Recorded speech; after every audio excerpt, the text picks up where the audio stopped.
This is Class 9 English Unit 4 poem The Spider and the Fly by Mary Botham Howitt. Let us see the glossary of the poem. Parlor, a tidy room in a house used for entertaining guests. Winding, a twisting movement or course.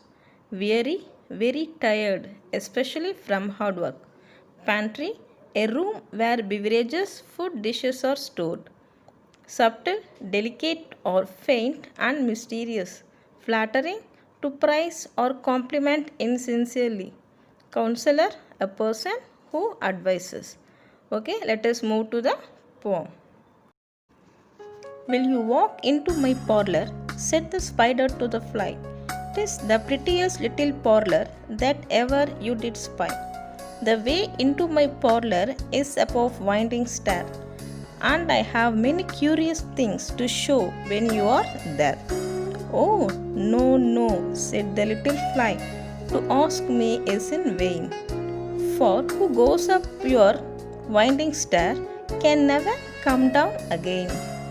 In this stanza, the spider invites the fly to his parlor, promising many pretty sights, but the fly refuses the offer by saying that those who go to his parlor never return again.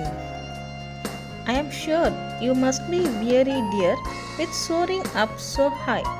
Will you rest upon my little bed? Said the spider to the fly. There are pretty curtains drawn around, the sheets are fine and thin, and if you like to rest a while, I will snugly tuck you in. Oh, no, no, said the little fly, for I have often heard it said, they never, never wake again who sleep upon your bed. In this stanza, he then offers the weary fly his bed to take some rest, describing his beautiful curtains. She refuses by saying that the ones who sleep in his bed never wake up. He then offers her some food and invites her to have a look at his pantry.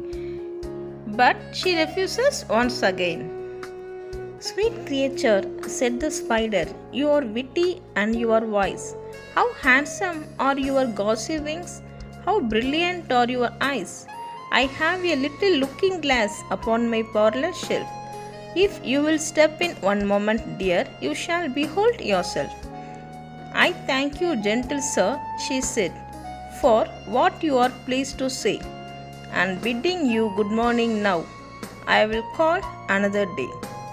The spider turned him round about and went into his den, for well he knew the silly fly would soon come back again. So he wove a subtle web in a little corner sly, and set his table ready to dine upon the fly.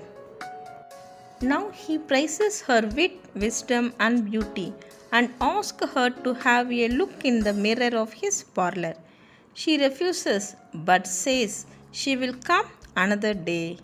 Sure of her return, he goes to his den, sets the table, and get ready to dine up with her. Then he came out to his door again, and merrily did sing, Come hither, hither, pretty fly, with the pearl and silver wing. Your robes are green and purple, there is a crest upon your head. Your eyes are like the diamond bright, but mine are dull as lead.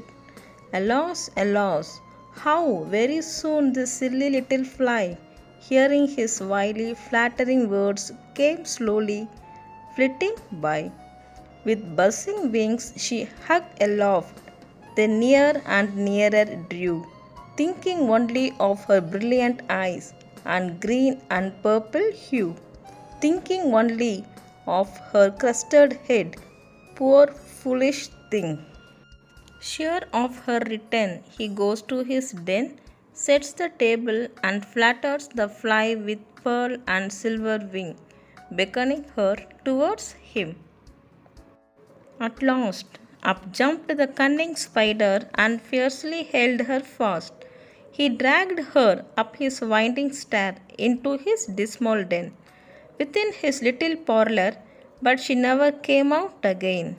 And now, dear little children, who may this story read? To idle, silly, flattering words, I pray you never give heed. Unto an evil counselor, close heart and ear and eye, and take a lesson from this tale of the spider and the fly. Overwhelmed by flattery, the fly approaches the spider, who latches onto her and drags her to his den, from where she will never return.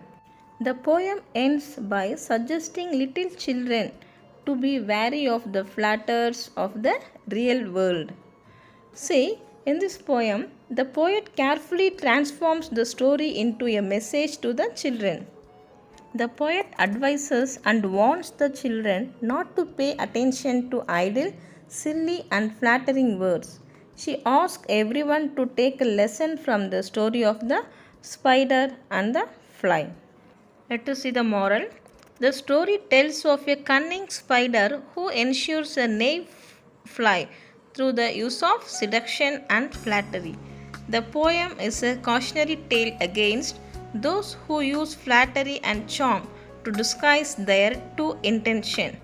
Hope you have understood the poem. Thank you.